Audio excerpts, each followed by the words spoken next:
오늘의 주요 뉴스입니다. 정부가 추석을 앞두고 오는 3일부터 이마트 에브리데이 등 중급 규모 점포에 출입 명부 도입을 권고했습니다. 또 전통시장은 온라인 특별 판매전을 열어 비대면 판매를 활성화할 방침입니다. 정부 협력으로 루마니아에서 화이자와 모더나 백신 150만 3천 회분을 공급받습니다. 루마니아 도입 백신들은 18세에서 49세 접종에 활용됩니다. 정부가 오는 5일까지 받기로 한 모더나 백신 600만 회분 공급과 관련해 계속 협의하고 있다고 밝혔습니다. 또 삼성바이오로직스가 위탁 생산하는 모더나 백신의 국내 사용에 대해선 아직 결정된 것이 없다고 덧붙였습니다. 높은 백신 접종률을 바탕으로 위드 코로나 대응을 펼친 이스라엘에서 최대 규모의 신규 감염자가 발생했습니다. 이스라엘 정부는 12세 이상 모든 연령대로 부스터샷 접종을 확대했습니다.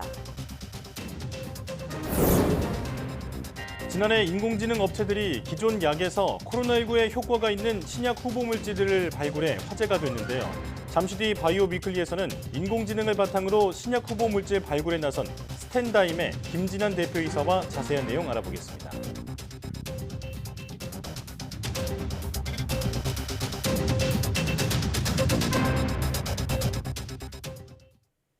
여러분 안녕하십니까? 사이언스 투데이 시작합니다.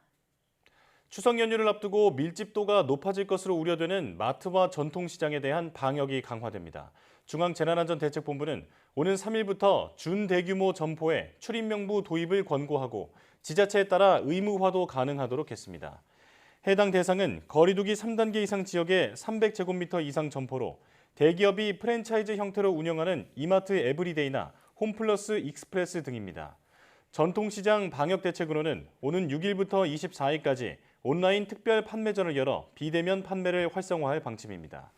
또 시장의 손 소독제 비치 여부를 비롯해 마스크 착용, 방역 소독 등에 대한 점검도 강화하기로 했습니다. 정부가 루마니아와 협력을 통해 확보한 코로나19 백신 150만 3천 회분이 2일부터 국내에 공급됩니다. 중앙재난안전대책본부는 루마니아에서 화이자 백신 105만 3천 회분을 구매하고 모더나 45만 회분을 공여받기로 했다고 밝혔습니다. 이 가운데 화이자 백신 52만 6,500회분이 2일 오후 3시 인천공항에 도착합니다. 나머지 화이자 백신 52만 6,500회분과 모더나 백신 45만 회분은 오는 8일 국내로 들어옵니다. 정부는 이번에 공급받는 화이자와 모더나 백신을 18세에서 49세 접종에 활용할 계획입니다. 화이자 백신은 벨기에의 화이자사 제품으로 유효기간은 이달 30일까지입니다. 모더나 백신은 스페인의 로비사 제품으로 유효기간은 11월부터 12월까지 다양합니다. 이번에 도입되는 백신은 루마니아와 국가 간 협력을 통해 확보한 것으로 중대본은 양국 정부가 지난달부터 방역 분야 협력을 위해 백신과 의료물품 교환 등을 논의해왔다고 설명했습니다. 정부는 모더나사에서 오는 5일까지 받기로 한 코로나19 백신 600만 회분의 공급 일정과 관련해 계속 협의하고 있다고 밝혔습니다. 중앙재난안전대책본부는 모더나 백신이 곧 들어오는 대로 상세하게 안내하겠다며 충분히 들어올 수 있는 것으로 기대하고 있다고 설명했습니다. 이어 삼성바이오로직스가 위탁 생산하는 모더나 백신의 국내 사용 문제와 관련해선 여러 차례 모더나 측에 요청했으나 아직 결정된 것은 없다고 밝혔습니다. 삼성바이오로직스는 이르면 이번 주부터 시제품 생산에 돌입하는 것으로 알려졌으며 정부는 삼성바이오로직스 제품에 대해 안전성과 유효성이 검증된 이후 접종 시기를 잡으면 될 것이라고 덧붙였습니다. 코로나19 백신 접종 후 급성 백혈병 진단을 받았다는 글들이 청와대 국민청원 게시판에 잇따라 올라오고 있지만 방역당국은 현재로선 연관성을 확인할 수 없다고 밝혔습니다. 전문가들도 조심스럽긴 하지만 의학적으로 백신이 백혈병을 유발했을 가능성은 없어 보인다고 설명했습니다. 보도에 박홍구 기자입니다. 청와대 청원 게시판에는 결혼을 앞둔 20대 여성의 사연이 올라왔습니다. 대구에서 체육교사로 있는 30대 예비 신랑이 7월 28일 화이자 1차 접종 후 약 한 달 뒤 급성 골수성 백혈병 판정을 받았다는 내용입니다. 30대 중반 태권도 관장의 가족도 청원을 올렸습니다. 형이 지난 6월 12일 얀센 접종 후 급성 백혈병 진단을 받았다는 것입니다. 이 밖에 60대 여성과 70대 남성 등 백신 접종과 백혈병의 연관성을 주장하는 글이 여러 건 게시판에 걸려 있습니다. 하지만 방역당국은 해외 사례까지 조사해봤지만 아직 연관성을 입증하는 보고는 없다고 밝혔습니다. 국외 사례에서 연관성이 있는지에 대한 논문이라든가 다른 국가에서 이제 보고서를 확인한 결과 아직까지는 여기에 대한 보고는 없습니다. 전문가들은 급성 백혈병이라 하더라도 병의 원인이 되는 암세포 진행 과정은 오랜 기간에 걸쳐 이뤄진다며 며칠 만에 급성 백혈병이 생기는 일은 거의 없다고 지적했습니다. 혈액암이 급성이라고 하는 것은 증상이 나타나는 것은 급하게 나타나기 때문에 급성이라고 하는 것이지 실제로 병의 진행 과정은 상당히 긴 시간에 걸쳐서 나타나는 현상이거든요. 또 국내 급성 백혈병은 1년에 약 2,000명 정도가 발생하는데 현재 백신 1차 접종률이 50%를 넘은 만큼 백신 접종 후 1,000명 정도는 급성 백혈병에 걸릴 확률이 있다고 설명했습니다. 따라서 백신 접종 시작 이후 국내 급성 백혈병의 추가 발생률 여부를 확인하는 게 필요합니다. 우선은 제일 중요한 것은 백신을 맞지 않는 분들하고 맞은 분들 사이에 급성 백혈병의 발생률이 차이가 있는가를 먼저 밝혀보는 것이 첫 번째이고요. 방역당국은 백혈병 신고 사례를 관련 학회와 검토 중이라며 곧 연관성 여부를 정리해 발표하겠다고 밝혔습니다. 현재까지 백신 접종 후 숨진 사람은 536명이지만 이 중 백신과의 인과성이 인정된 사례는 혈소판 감소성 혈전증과 심근염 사례 2건에 불과합니다. YTN 박홍구입니다. 코로나19 4차 유행 장기화로 대중음악 공연이 사실상 발이 묶인 가운데 공연업계가 관객수 규제를 완화해달라고 요구했습니다. 한국대중음악공연산업협회는 1년 반 넘게 정부의 방역 지침에 협조해 아무런 영업활동을 하지 않은 결과 매출은 90% 감소하고 줄도산과 폐업으로 이어졌다면서 이같이 주장했습니다. 지난달 발표된 방역 지침을 보면 4단계에서는 정규 공연장에서만 공연이 가능하고 3단계에서는 경기장과 야외시설 등에서도 최대 2,000명까지 가능합니다. 이에 대해 대중문화공연협회는 2,000명은 수용인원의 10%에서 20% 수준이라 수십억 원의 손실만 안겨준다며 공연시설 관객수 규제를 완화해달라고 주장했습니다. 또 추석 이후에는 백신 1차 이상 접종자의 경우 관객수 제한 규정에서 제외해주고 2차 접종률이 70%에 이를 11월부터는 인원 제한을 없애달라고 덧붙였습니다. 델타 변이가 확산하는 가운데 위드 코로나 전략으로 대응해온 이스라엘에서 신규 확진자 규모가 역대 최대를 기록했습니다. 유럽연합은 역내 성인 인구의 70%가 코로나19 백신 접종을 완료했다고 발표했습니다. 한영규 기자가 취재했습니다. 델타 변이 중심의 4차 유행이 진행 중인 이스라엘에서 가장 많은 신규 확진자가 발생했습니다. 이스라엘 보건부는 현지 시각 30일 기준 하루 신규 확진자가 1,946명이라고 밝혔습니다. 이는 3차 유행이 정점이던 지난 1월 18일에 1,118명을 넘는 역대 최대 규모입니다. 다만 검사수 대비 확진 비율과 감염 재생산 지수, 중증 환자 수는 소폭 줄었습니다. We believe that if enough people will get vaccine against the COVID from all the wide range of ages, we will take care of this. We will handle this fourth wave. 이스라엘은 부스트샷 접종을 지난 7월 말 60세 이상부터 시작해 지금은 12세 이상 모든 연령대로 확대했습니다. 전체 인구의 20%가량이 3차 접종을 받았습니다. 유럽연합은 역내 성인 인구의 70%가 백신 접종을 마쳤다고 밝혔습니다. 70% of adults in the European Union are now fully vaccinated.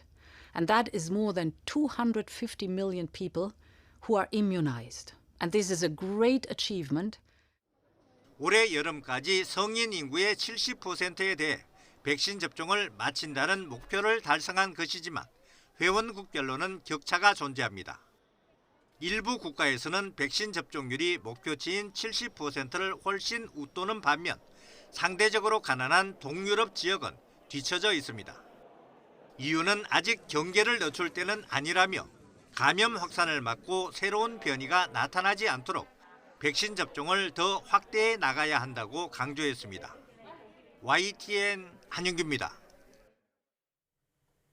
미국에서 델타 변이로 인한 코로나19의 확산으로 입원 환자가 증가하면서 5개 주에서는 중환자실이 거의 동난 것으로 파악됐습니다.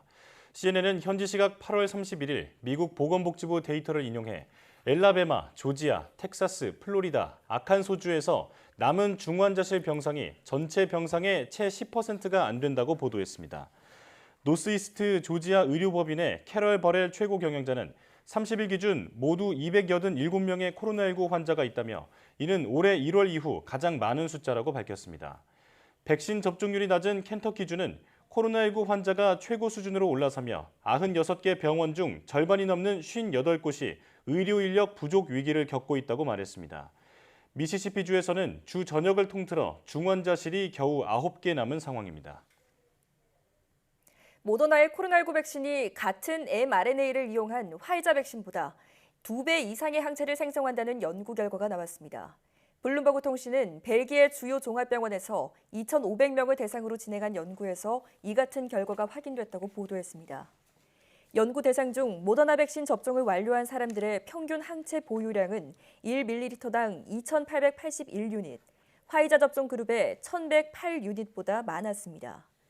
연구진은 인체의 면역력을 증강하는 역할을 하는 백신의 핵심 성분인 활성 성분도 모더나가 화이자보다 많았다고 밝혔습니다. 모더나 백신은 화이자 백신과 비교해 돌파 감염 위험이 낮다는 연구 결과도 발표된 바 있습니다. 모더나 측은 자신들의 백신이 접종 6개월 후에도 93%의 높은 예방 효과를 유지한다고 밝혔습니다. 화이자의 백신은 예방 효과가 초기 95%에서 6개월 후 84%로 떨어지는 것으로 나타났습니다.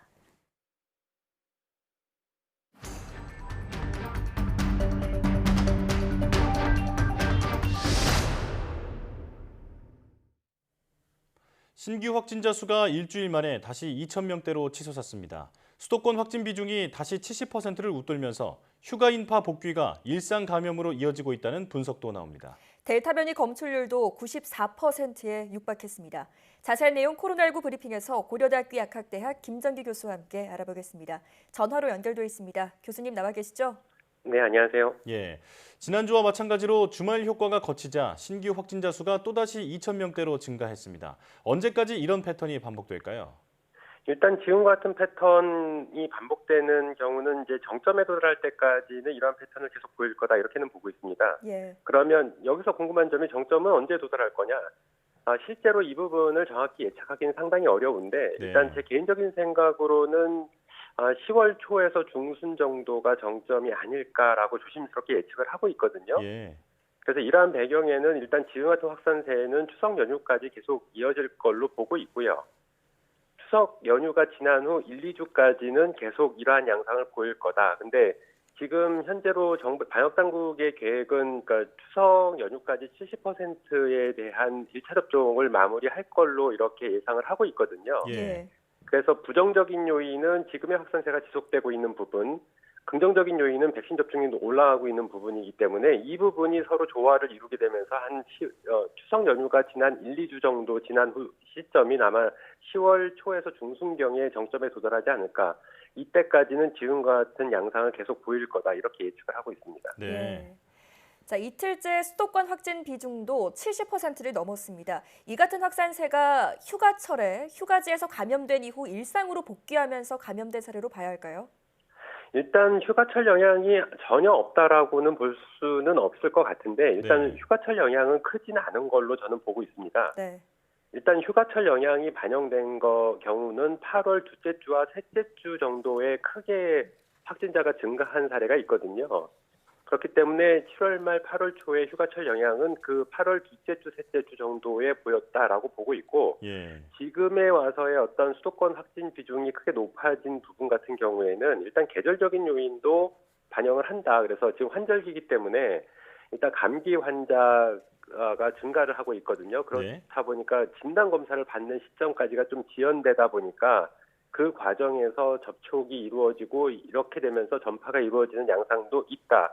더군다나 수도권 4단계가 굉장히 장기화되면서 경각심이 완화된 부분이 일정 부분 반영된다 이렇게는 보고 있습니다. 그래서 현재의 어떤 수도권 확진 비중이 높아지고 있는 주요 원인은 계절적인 요인과 경각심 완화가 주요 원인이 아닐까. 휴가철 영향은 상대적으로 굉장히 미비할 거다 이렇게는 보고 있습니다. 네. 지난 일주일간 전파력이 강한 델타 변이 검출률이 94.3%로 나타났습니다. 그렇다면 앞으로 확산세가 더 가팔라질 가능성도 있을까요? 일단 지금 국내 델타 변이 검출률이 말씀하신 것처럼 94.3%, 거의 100%에 가까운 정도로 접근을 하고 있거든요. 네. 물론 델타 변이 검출률이 높아지는 부분은 지금의 확산세에 일정 부분 영향은 주기는 줍니다. 다만 이미 델타 변이 우점률이 상당 수준 증가했기 때문에 예. 우점률 증가가 확산을 더 가속화하는 데 크게 영향을 미치지는 않을 거다 이렇게는 보고 있습니다. 네. 지금의 어떤 확산세 같은 경우에는 말씀하신 것처럼 앞서도 수도권 확진 비중이 최근에 70%를 넘는 대표적인 이유 중에 계절적인 요인 경각심 완화를 말씀을 드렸는데 여기에 일정 비율로 우점률 증가도 여기에 어떤 부정적인 요인이 될 수는 있다라고는 보고 있는데 네. 이 부분이 아주 큰 폭의 더블링과 같이 큰 폭의 확산세로 이어지지는 않을 거다 이렇게는 보고 있습니다. 예. 자, 그런가 하면 오는 금요일 정부가 한 달간의 방역 전략을 발표할 예정입니다. 기존 방역 수칙이 2주 간격으로 조정됐던 것에 비하면 적용 기간이 길어졌는데요. 적절하다고 보십니까? 일단 지금 같은 경우에 2주 간격으로 조정을 하던 거에서 갑자기 한 달 간격의 어떤 계획을 발표할 예정으로 알려지고 있는데 이 부분은 이제 추석 연휴가 있기 때문에 그런 걸로 파악이 되고 있습니다. 네. 그러니까 앞으로 이제 2주 정도, 2, 3주 정도 후에는 추석 연휴가 오는데 일단 새로운 그 방역 조치가 발표된 이후에 2주 정도가 도달하면 추석 연휴거든요. 그러고 나서 분명히 추석에 어떤 여파가 있을 걸로 방역당국도 예상을 하고 있는 거고 네. 추석 연휴 이후에 1, 2주, 그러니까 최대 2주까지가 일단은 상당히 고비가 될 거다라고 보고 있기 때문에 일단 추석 연휴와 함께 그리고 추석 이후의 어떤 상황을 같이 고려해서 한 달로 방역 전략을 발표할 예정으로 보고 있습니다. 그래서 네. 그렇기 때문에 이 부분은 적절하다 이렇게는 보고 있고 예. 앞으로 그 추석 연휴 이후에 어떤 방역 조치에 대해서는 아마 다시 2주 간격으로 또 발표를 하지 않을까 이런 생각을 가지고 있습니다. 예. 말씀하신 것처럼 새로운 방역 수칙이 적용되는 앞으로의 한 달은 추석 연휴도 껴있고 또 본격적인 환절기이기도 합니다. 좀 더 세밀한 설계가 필요해 보이는데 어떤 점을 고려해야 한다고 보십니까? 일단 지금 일부 방역 조치 완화가 예상되고 그러니까 거론이 되고 있거든요. 근데 제 개인적인 생각으로는 이번 추석 연휴까지는 방역 조치 완화를 하면 안 된다라고는 보고 있습니다. 네. 만약 방역 조치 완화를 하게 되면 분명히 인구 이동이 증가를 할 것이고 이로써 전파가 더 급속하게 비수도권까지 다시 확산하는 양상을 분명히 보일 거다 이렇게는 보고 있거든요. 그렇기 때문에 이번 추석까지만은 지금의 방역 조치 수준을 유지를 해야 된다라고 보고 있고 네. 일부에서는 이 백신 접종 완료자 내지는 1차 접종자에 대한 어떤 백신 인센티브 적용안도 지금 얘기가 되고 있는데 일단 백신 접종을 1차만 했을 경우에는 완벽한 효과를 보일 수가 없고 더군다나 완료자 2차 접종까지 완료한 사람들인 경우에도 돌파 감염에 의해서 상대방에게 전파가 되는 트로이목마 효과가 발생할 수가 있거든요. 네. 그렇기 때문에 이런 부분에 대해서 일정 부분 완화 조치는 굉장히 부적절하다. 그렇기 때문에 방역당국에서는 이 부분에 대해서 보다 신중하게 접근할 필요가 있다라고 판단을 하고 있고요. 만일 완화 조치가 발생을 하게 되면, 그러니까 백신 인센티브가 적용이 된다라고 하면 백신 접종 완료자라고 하더라도 호흡기 증상이라든가 이런 부분을 보이는 경우에는 가족 방문을 하시는 것을 자제할 필요가 있다 이렇게는 보고 있습니다. 예. 자, 백신 얘기도 해보겠습니다. 벨기에에서 모더나 백신이 화이자 백신보다 2배 이상 많은 항체를 만들어낸다는 연구 결과가 나왔습니다. 같은 mRNA 백신 형태인데 왜 이런 차이가 나타나는 건가요? 일단 왜 그런 차이가 나타나는지에 대해서 말씀을 드리기 이전에 일단 말씀하신 벨기에에서의 어떤 연구 결과 같은 경우는 물론 대상자가 2,500명 정도로 상당히 대규모인 거는 맞습니다만 일단 하나의 연구 결과이고요. 이 부분들이 여러 가지 사례에서 종합적으로 나와서 이런 유사한 양상을 보일 때 일반화할 수가 있습니다. 그러니까 네. 일단 지금 단계에서는 일반화하기는 상당히 어렵다라고 생각을 하고 있고 다만 만약에 일반화로 가정을 한다라고 하더라도 이러한 차이가 나는 기본적인 요인은 제가 보는 입장에서는 과학적인 측면에서 두 가지로 보고 있는데 일단 둘 다 지질 나노 막을 항원에 씌우는 과정이 있거든요. 네. 그래서 이 과정, 그러니까 지질로 항원을 포장하는 기술의 차이가 있을 수가 있는데 이 부분은 정확히 판별하기는 상당히 어렵습니다. 그래서 이 부분이 만약에 동일하다라고 가정을 한다라고 하면 일단 모더나와 파이저 백신은 기본의 항원량이 다르다라고 보시면 될 것 같습니다. 예. 모더나 백신 같은 경우에는 한 도수당 1회 접종량이 그러니까 100 마이크로그램을 사용을 하고 있고요. 화이자 같은 경우에는 30 마이크로그램을 사용을 하고 있거든요. 예. 그러니까 모더나 백신 같은 경우에 항원량이 더 많다라고 보시면 될 것 같고 그 얘기는 그만큼 항체를 더 많이 형성할 수 있다라고 보시면 될 것 같습니다. 예. 그래서 기본적으로 항원량의 차이 때문에 그렇지 않을까라고 생각을 하고 있습니다. 예. 아직 일반화하기에는 어려운 연구 결과다 이렇게 볼 수 있겠습니다. 자, 일본에서 새로운 델타 변이가 확인됐고 또 남아공에서도 새 변이가 발생하는 등 변이 보고가 계속되고 있습니다. 앞으로 어떻게 대응해야 할까요?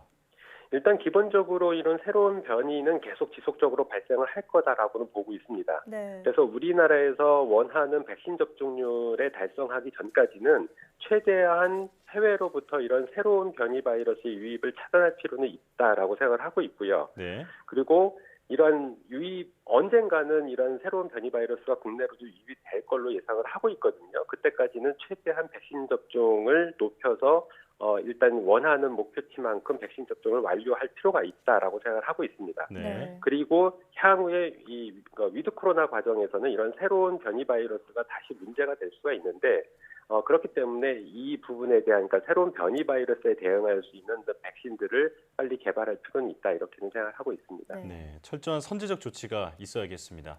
여기까지 듣겠습니다. 지금까지 고려대학교 약학대학 김정기 교수와 함께 코로나19 상황 살펴봤습니다. 교수님 고맙습니다. 네, 감사합니다.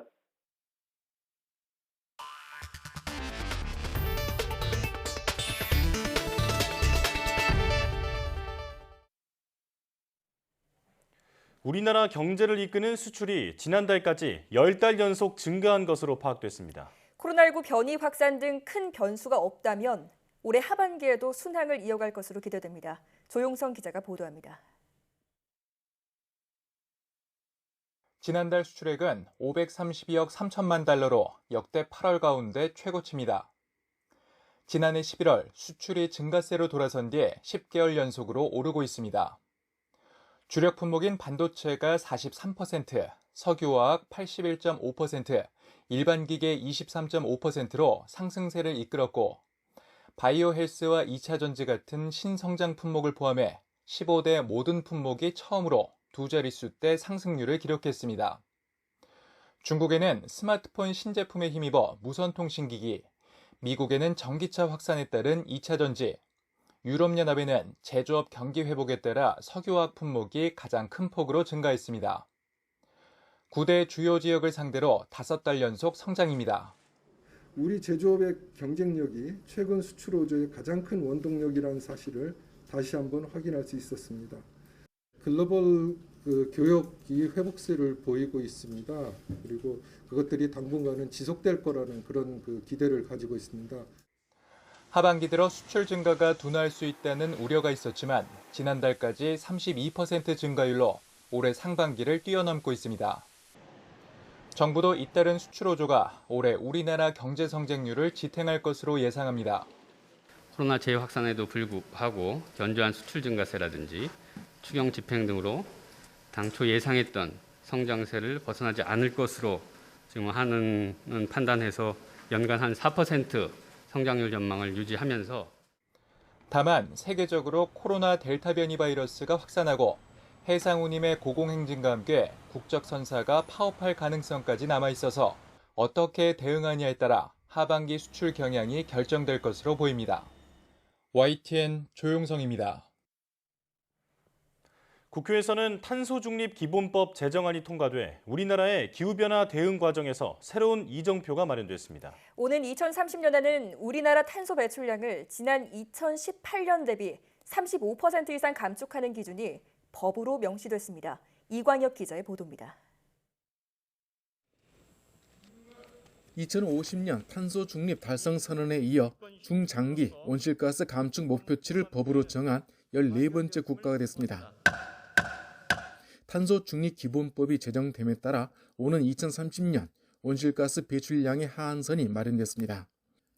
온실가스 배출 규모는 지난 2018년 정점에 이르렀는데 이때 총량이 7억 2,700톤입니다. 에너지 전환과 산업 분야 배출이 전체 73%를 차지하고 다음으로 수송과 건물 등 순입니다. 2030년 온실가스 감축 목표치가 2018년 배출량의 최소 35%로 정해짐에 따라 올해부터 10년 동안 모두 2억 5,400만 톤가량을 줄여야 할 것으로 추산됩니다.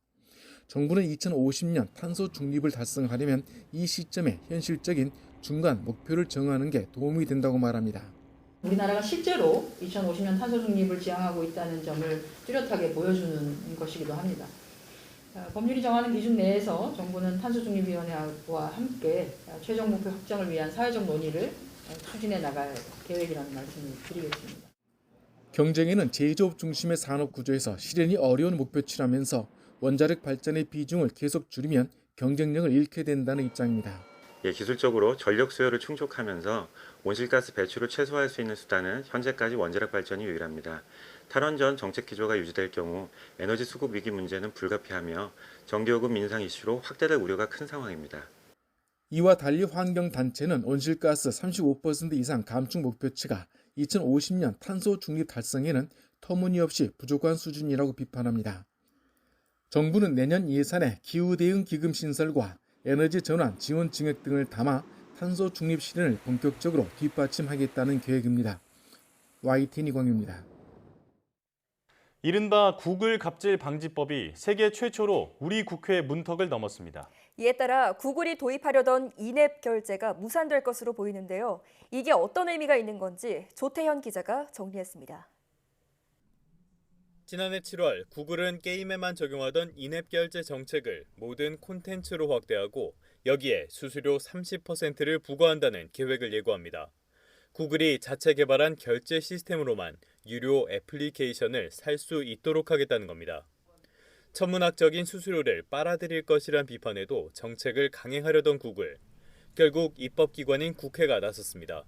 인앱 결제 강제화를 막기 위한 전기통신사업법 개정안이 국회 문턱을 넘은 겁니다. 구글이 정책을 발표한 지 1년여 만으로 인앱 결제를 규제하는 법안이 만들어진 건 세계 최초입니다. 이에 따라 애플리케이션 마켓에 참여하는 사업자들은 다양한 결제 방식을 선택할 수 있게 되고 수수료 부담도 줄이게 될 것으로 보입니다.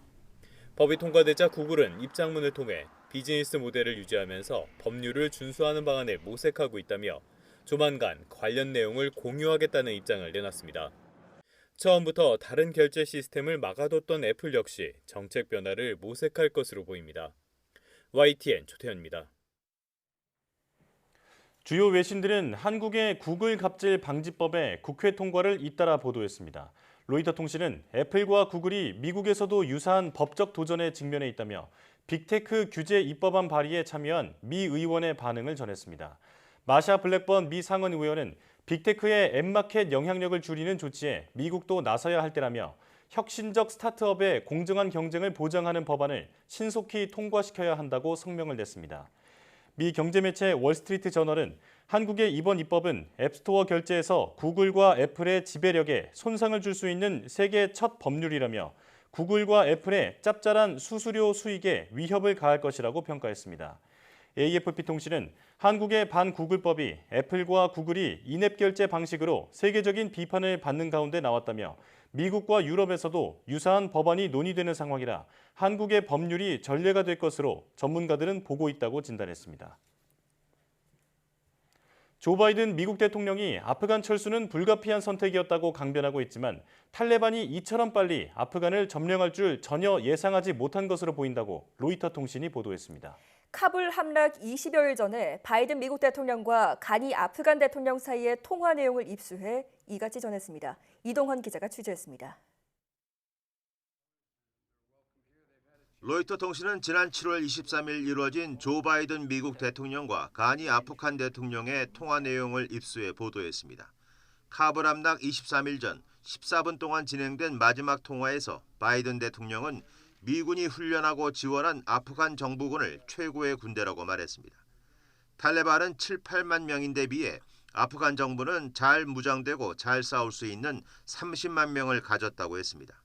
그러면서 통화 내내 탈레반과의 싸움이 잘 안 되고 있다는 국제사회의 인식을 바꾸는 것이 중요하다고 강조했습니다.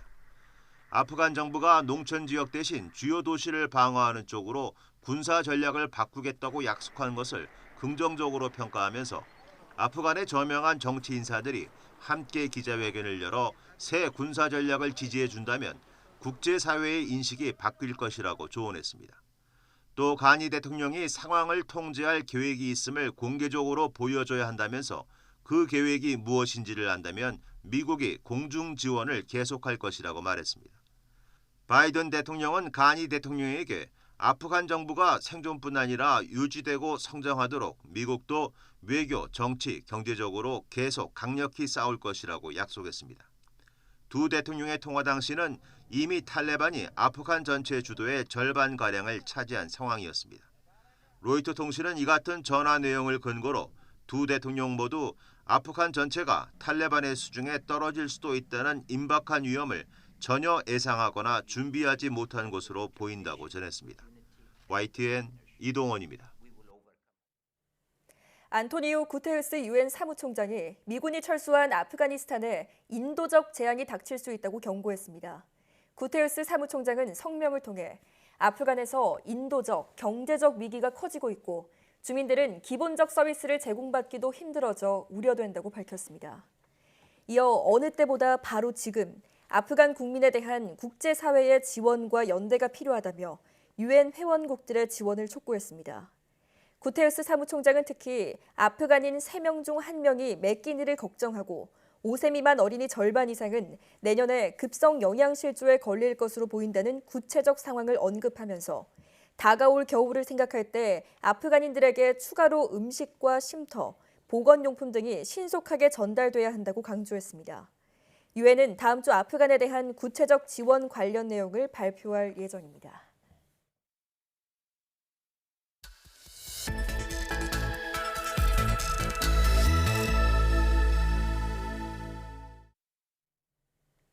다양한 바이오 이슈를 과학 기자의 시각으로 집중 분석하는 바이오 위클리 코너입니다. 네, 오늘도 이성규 기자와 함께하겠습니다. 어서 오십시오. 안녕하세요. 네, 어떤 소식 준비해 오셨나요? 네, 백신 관련 소식입니다. 정부가 4분기 접종을 시작하는 소아 청소년 백신 접종에 안정성과 유효성을 입증했다고 밝혔습니다. 예. 식품의약품안전처가 아이진이 개발하는 mRNA 코로나19 백신 후보 물질에 임상 1상과 2회 이상을 동시에 승인했습니다. 백신 접종 후 급성 백혈병 진단과 관련해 보건당국이 현재로선 연관성을 확인할 수 없다고 밝혔습니다. 예, 우리나라도 청소년 접종을 앞두고 있는데 물량 확보가 잘 이뤄지길 기대하겠습니다. 위클리 소식 알아봤고요. 오늘 주제로 넘어가겠습니다.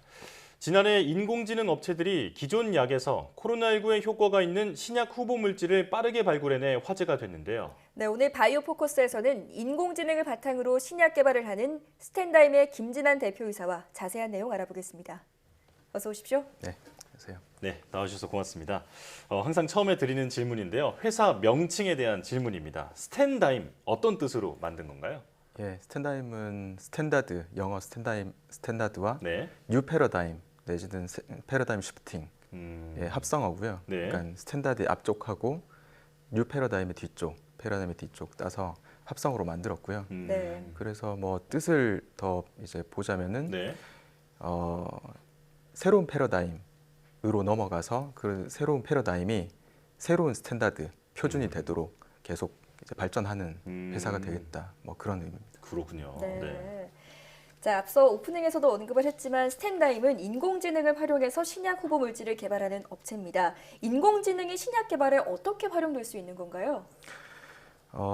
인공지능이 신약 개발에 사용된다라는 거는 조금 더 이제 파헤쳐 보면 네. 인공지능이 어떤 문제에 사용된다라는 예. 공통점을 가지고요. 어떤 문제라는 거는 뭐 제일 잘 아시는 어떤 영역들은 뭐 어떤 이미지에 네. 대한 분류를 한다든지 아니면 음성 인식을 한다든지 뭐 그런 분야들에 사실 많이 사용되고 있죠. 뭐 네. 스마트 스피커 해서요. 예. 많이 사용되고 있는데 그 원리는 그 접근은 이렇습니다. 인공지능이란 뭐 그 중에서도 여러 분야 중에 뭐 기계학습이라는 것 또는 딥러닝이라는 게 가장 대표적이고 인공지능과 거의 같은 동의어로 사용이 되고 있는데요. 예.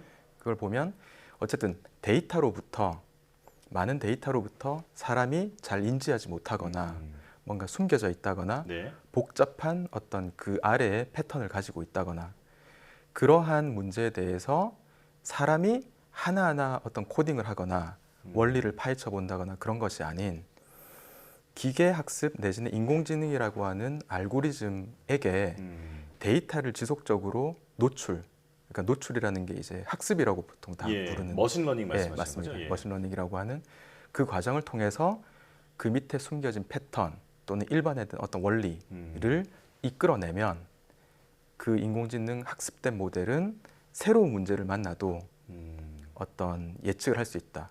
답을 내놓을 수 있다. 이게 원리고요. 네. 똑같은 원리로 신약 개발에 사용한다. 이것도 같습니다. 신약 개발에 사용한다는 거는 뭐 여러 가지 분야들이 많겠지만 대표적으로 신규한 물질에 신약을 만든다라고 했을 때 신규한 구조의 물질을 만든다는 건 되게 사람이 하기에는 되게 어려운 과정입니다.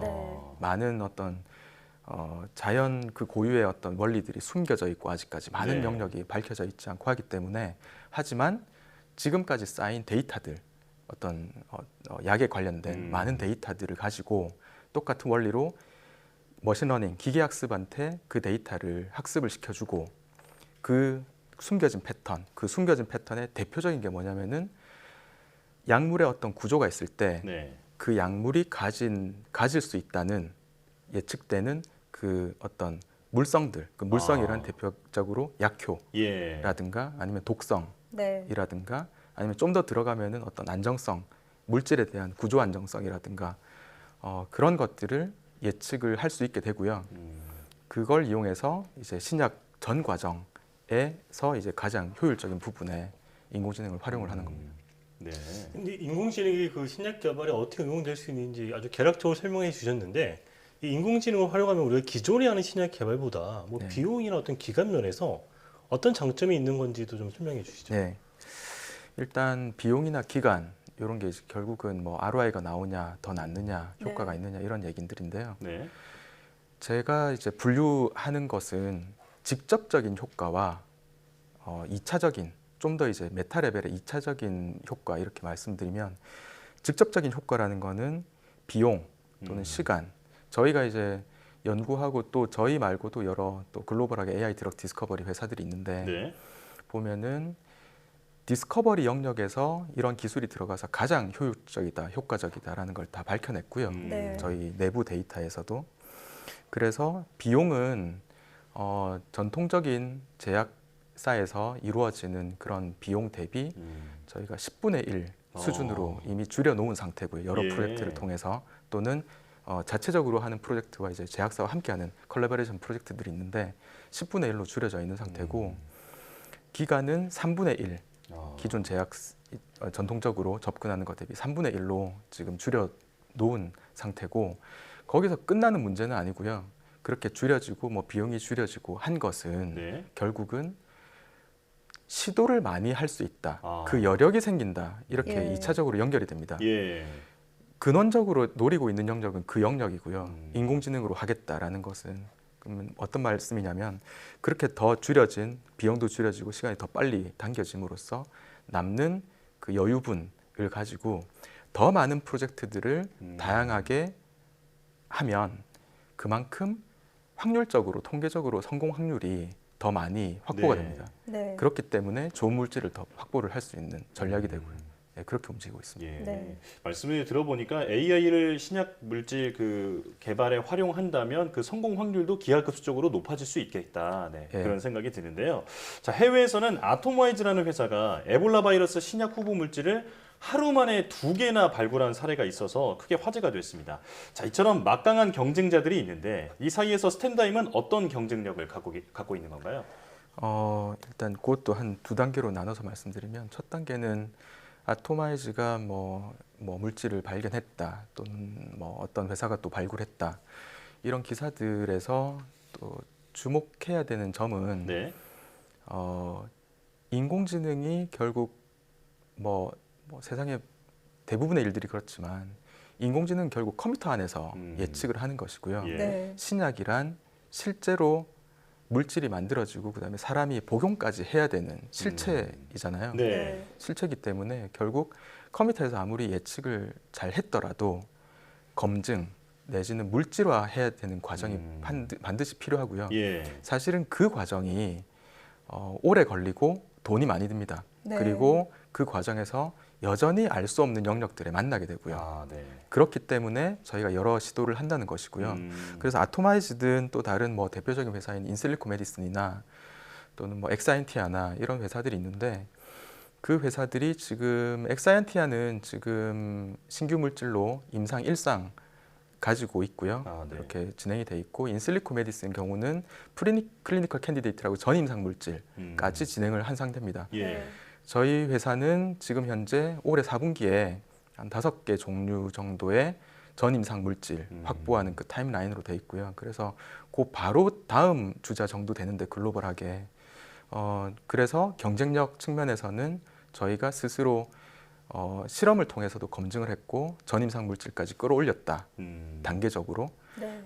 그런 경쟁력을 가지고 있고 그 다음에 두 번째는 어떤 기술적인 부분에서도 네. 크게 나눠보면 물질, 그러니까 신규한 물질만 예측할 수 있는가, 설계를 할 수 있는가, 그 능력만 가지고 있는가와 그 다음에 사실은 이 물질이 더욱더 경쟁력 가지고 가치가 높기 위해서는 퍼스트 인 클래스라고 하는 물질, 그러니까 신규한 타겟, 네. 신규한 메커니즘에 기반한 물질을 만들어야 훨씬 더 이제 시장성이 있고 또 개척을 많이 할 수 있는데 저희 회사는 또 몇 년 동안 계속 노력을 해서 신규 타겟을 발굴하는 플랫폼까지 갖추고 있습니다. 예. 그래서 신규 타겟을 발굴하는 플랫폼과 신규 물질을 만드는 플랫폼이 합쳐져서 네. 지금 물질을 만들고 있습니다. 그렇군요. 네. 경쟁력입니다. 예. 글로벌 회사들과 비교해도 뒤떨어지지 않는 수준을 보이고 있는 거군요. 자, 그래서 더욱 앞으로의 10년 후의 모습이 좀 궁금해지는데요. 스탠다임의 주요 사업화 전략과 계획이 있다면 좀 설명을 해주시죠. 예. 지금 뭐 저희가 2015년에 설립을 해서 예. 한 6년 동안 이제 쭉 발전을 해왔는데요. 그동안 뭐 투자도 받고 그 다음에 말씀드린 대로 여러 파이프라인 개발도 하고 진행도 시키고 인력도 지금 뭐 70명 되고 그렇게 많이 발전을 했고 했는데 네. 앞으로의 10년이라는 거는 물론 이제 10년을 완전히 예측할 수는 없지만요. 한 3년 단위로 좀 끊어보면 예. 앞으로의 3년은 지금 한국에서 어쨌든 기술 개발과 또 레퍼런스와 또 다른 제일 큰 또 제약 회사들과 함께 했던 그런 프로젝트 경험들을 기반으로 글로벌하게 이제 파트너십 만들고 이제 개척하고 해외 사업을 하는 게 이제 3년간의 목표입니다. 네. 그렇게 해서 결국은 10년까지 바라본다는 얘기는 뭐 어떤 구체적인 계획이 있어서 이렇게 하겠다라기보다는 그런 10년 동안 계속 기술 혁신을 일으키고 어떤 성과를 보이고 할 수 있는 기반이 되는 체계, 회사가 시스템화되는 것, DNA를 이제 만드는 것이 가장 큰 숙제고요. 예. 그런 것도 굉장히 노력하고 있고 그렇게 움직이면 10년 후라는 거는 7년 후에 또 답변을 또 덜 잘 할 수 있을 것 같습니다. 예. 그 글로벌 경쟁 업체의 어떤 그 임상 개발 현황도 잠깐 설명해 주셨는데 예. 인공지능의 바탕으로 한 그 신약 미국 FDA 승인 언제쯤 가능할 것으로 전망하시나요? 신약이라고 해도 크게 나눠 보면은 신규 구조를 가지는 물질, 새로운 물질과 그다음에 약물 재창출이라고 하는 이미 약인데 다른 용도로 사용되는 이제 그렇게 크게 두 트랙으로 나눠 볼 수 있는데 현재 빠른 것은 약물 재창출 분야입니다. 네. 미국의 리커전 파마라고 하는 회사가 있는데 그 회사는 약물 재창출로 이제 성과를 보이고 있고 지금 인상 이상입니다. 그런 물질들을 다수게 가지고 있고요. 그리고 패스트 트랙을 탄다거나 그런 걸 여러 가지를 봤을 때는 향후 1년, 2년 정도 후에는 FDA 승인된 약물 재창출된 물질까지 나올 것이라고 예상을 하고 있고요. 예. 신기한 구조를 가진 물질은 엑사이언티아라는 회사가 지금 임상 1상 있는데 사실 신규한 물질이기 때문에 1상부터 이 FDA 승인까지 사실 좀 시간이 걸립니다. 아무래도. 그렇기 때문에 제가 예측하기로는 통상적인 어떤 승인 과정이나 그런 과정을 봤을 때는 한 4년 정도 후라고 예측하고 있습니다. 그렇군요. 자, 인공지능을 활용한다는 신약 개발에 있어서 비용과 또 시간을 절감할 수 있다라는 장점이 있다 이렇게 정리할 수 있겠는데요. 앞으로 국내 바이오 업체들의 인공지능 활용이 더 늘어날 것으로 보이는 만큼 앞으로 회사명처럼 새로운 패러다임을 제시하는 스탠다임의 선도적인 역할을 기대하겠습니다. 지금까지 스탠다임 김진한 대표이사 그리고 이성규 기자와 함께했습니다. 고맙습니다. 고맙습니다.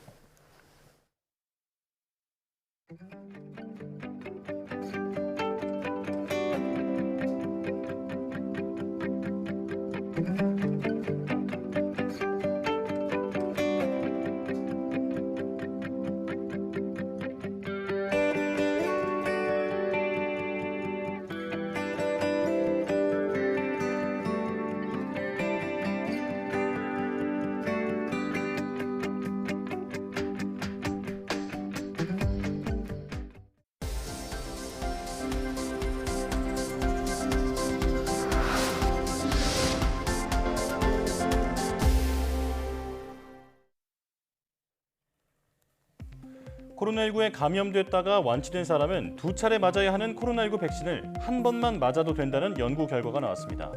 명지병원 임재균 교수는 지난해 4월 코로나19에 걸렸다가 회복한 의료진 2명에게 올해 3월 화이자 백신을 접종한 결과 1차 접종 후 항체 수치가 코로나19 자연 감염 후 항체의 30-40배 수준에 달했다고 밝혔습니다.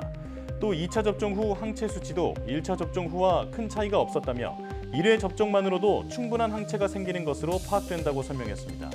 임 교수는 코로나19 완치자의 2회 접종 지침을 1회로 수정하면 백신 부족 상황을 개선하고 2차 접종으로 인한 이상 반응도 줄일 수 있다고 덧붙였습니다. 유아 청소년기 필수 예방접종인 풍진 백신과 백일의 백신이 코로나19 중증 진행을 예방한다는 연구 결과가 나왔습니다. 미국 하버드대 브리검 여성병원 등 연구팀은 코로나19로 확진된 7만 5천 명을 분석한 결과 풍진 백신을 접종한 사람은 그렇지 않은 사람보다 입원율이 38% 낮았고 중환자실 입원율과 사망률이 32% 감소했다고 밝혔습니다. 또 백일해 백신을 접종한 환자들도 입원율이 23%, 중환자실 입원율과 사망률이 20% 낮았다고 덧붙였습니다. 연구팀은 풍진 백신과 백일해 백신 접종으로 기존에 생성된 면역세포가 코로나19 감염으로 다시 활성화되면서 면역 체계가 조기 대응하고 중증 위험을 낮춰주는 것으로 보인다고 설명했습니다. 전자기기에서 발생하는 열로 전기를 생산하는 열전 발전기를 손톱보다 작은 형태로 만드는 기술이 개발됐습니다.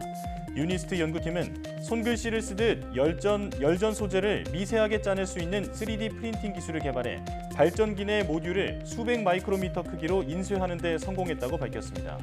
또 이번 기술로 만든 발전기는 현재까지 보고된 마이크로 열전 모듈 가운데 온도차가 가장 크다며 높은 출력을 낼 수 있다는 의미라고 설명했습니다. 9월 과학기술인상 수상자로 이창하 서울대 화학생물공학부 교수가 선정됐습니다. 이 교수는 항생제나 농약 성분 등 기존 정화기술로는 분해하기 힘든 수질 오염물질을 효과적으로 처리할 수 있는 기술을 개발한 공로를 인정받았습니다. 과학기술정보통신부는 우수한 연구개발 성과로 과학기술 발전에 공헌한 연구자를 매달 1명씩 선정해서 장관상과 상금 1,000만 원을 수여하고 있습니다.